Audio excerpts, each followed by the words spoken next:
Y'all, I'm back in front of the painting. Um, so this week we will dedicate our time and energy to talking about James Joyce's stories in Dubliners, or some of them. Um, and where we left off was just to review, right? We've divided the 20th century literature in the West into two camps. One camp is, in Eliot's terms, the way forward is the way back, is trying to engineer a 20th century literature that is predicated on the classical Greek models, right? And the other is trying to engineer a 20th century literature that is aimed at destroying all of the sort of received ideas, the history that has glommed onto literature, to destroy them in order to produce something new and uniquely American in its nature,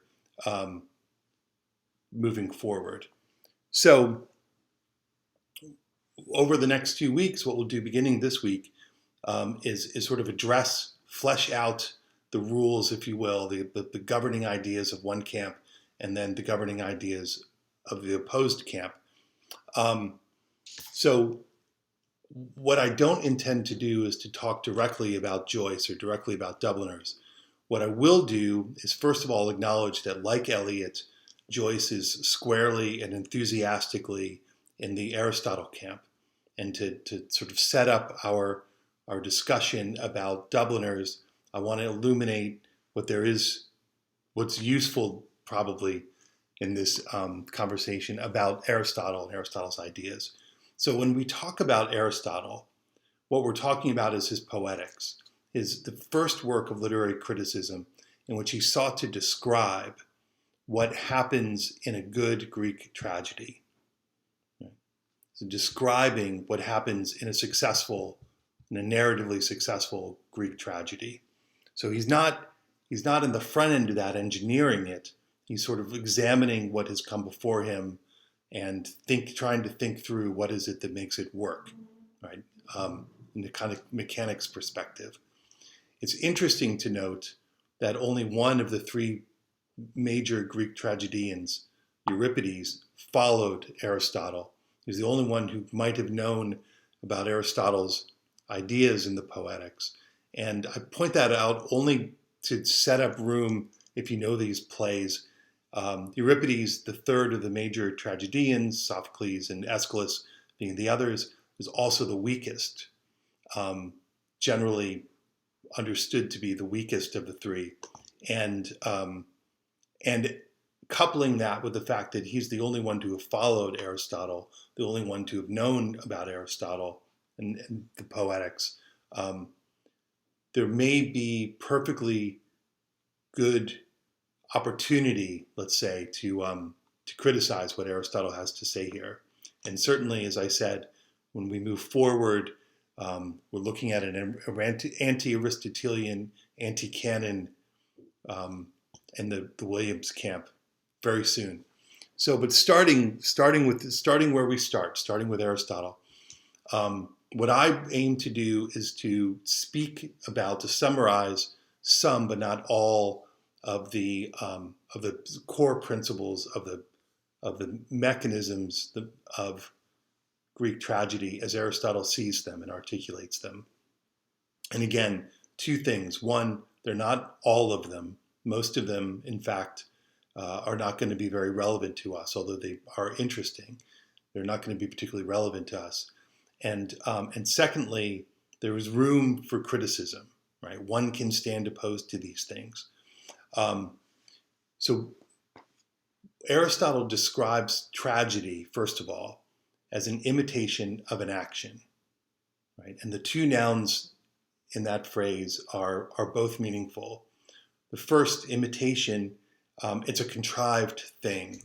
It's not the action itself. It's a thing that is designed, that is created, a work of art that imitates the action. And the second thing, action itself, right, this other noun, these things have to tell a story. Right? There has to be some action, some feeling of forward movement.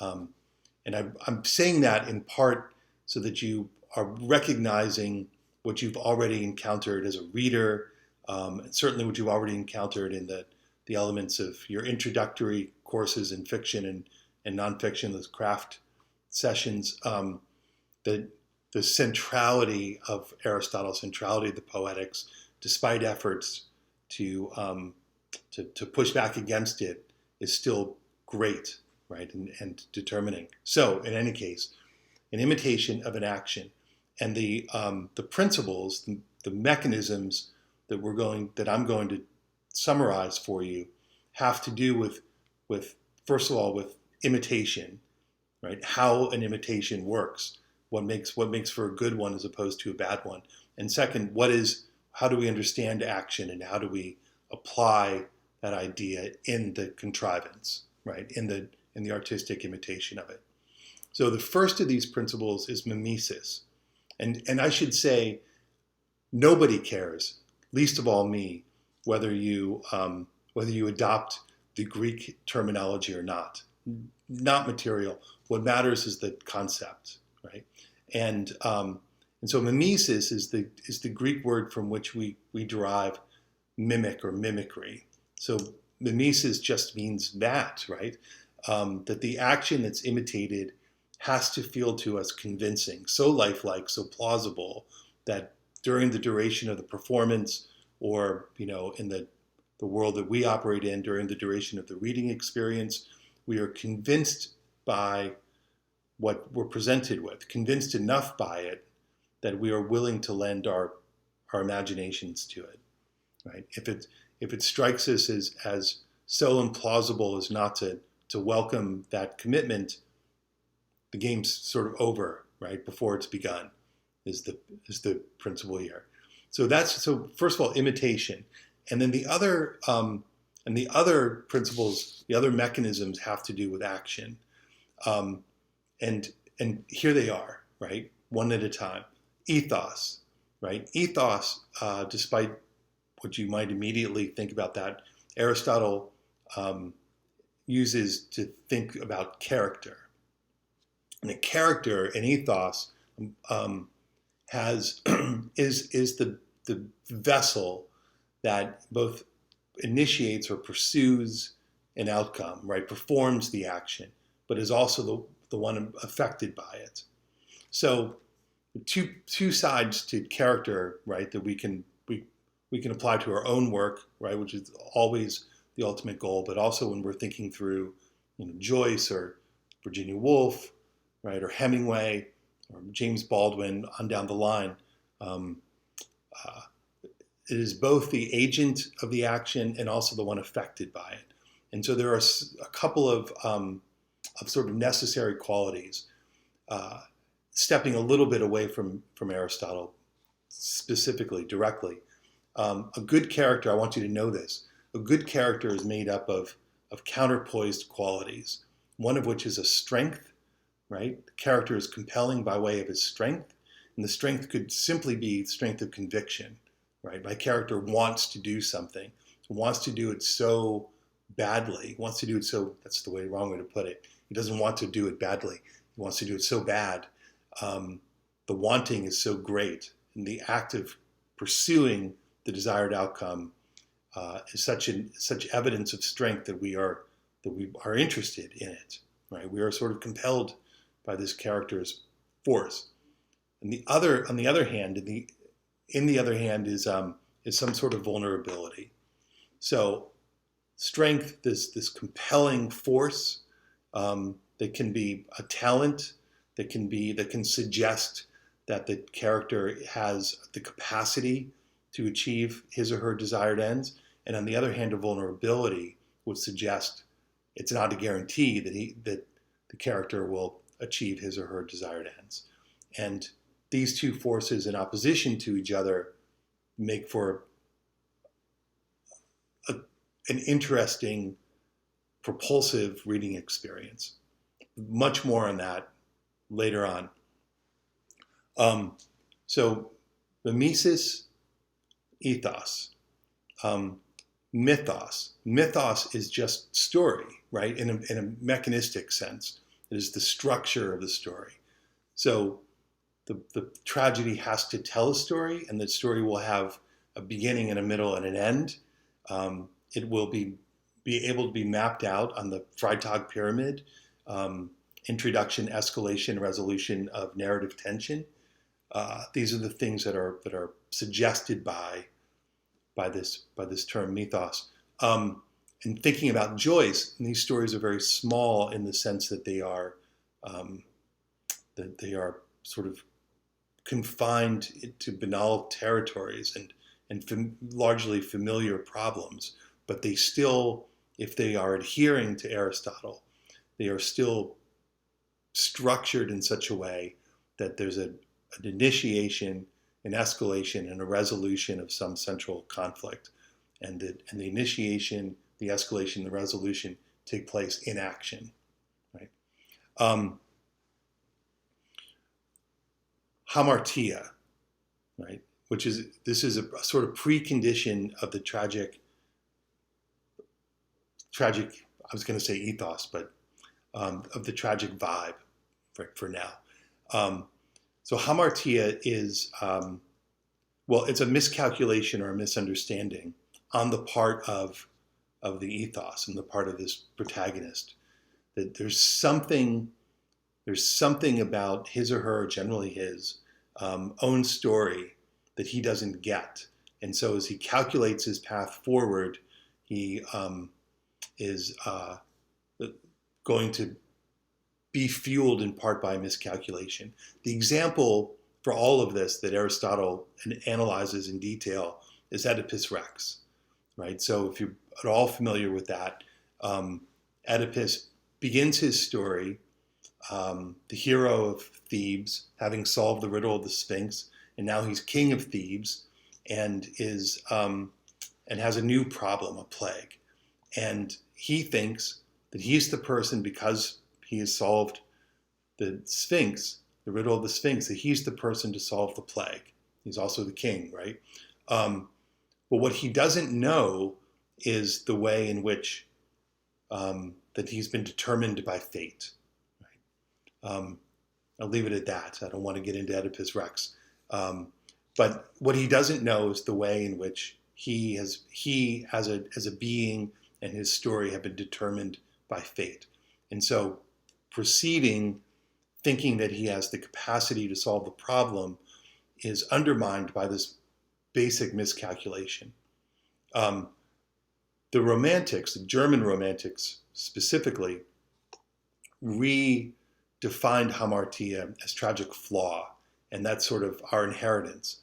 The problem with tragic flaw, and the German Romantics, specifically the German Romantics, and I'll talk about this next week, in fact, were maybe ulterior motives for redefining that term, for reinterpreting it and redefining it. They wanted to, they were up to something. And again, talk about that next week. But there's some basic miscalculation, right? The character is pursuing goal X on the belief of thing Y, but not knowing thing Z, right? And that combination sets the character up for a tragic outcome. Anagnorisis is a recognition, right? A moment of recognition, generally a moment of recognition of the miscalculation. In the case of Oedipus, he's sort of forced to understand that he has worked out his fate, that his queen is in fact his mother, and that the prophesized fate, despite his efforts to have managed to elude it, have in fact come to pass, right? And that he is not who he thinks he is in fact, right, this thing of fate. And right, and there's the miscalculation. So the moment of recognition, generally speaking, the recognition of the miscalculation. Peripeteia is a reversal, right? A reversal of course. So, and again, Oedipus is pursuing a desired end, believing one thing, has a moment of recognition that he has miscalculated, did not know the most important thing to know, and the course of events then turns, reversed, right? character is pursuing thing X, realizes that pursuit is predicated on a misunderstanding, and ends up with thing Y, right? So some reversal. Or character B ends up with the desired, what character A has desired and pursued. So something along those lines, right? A reversal.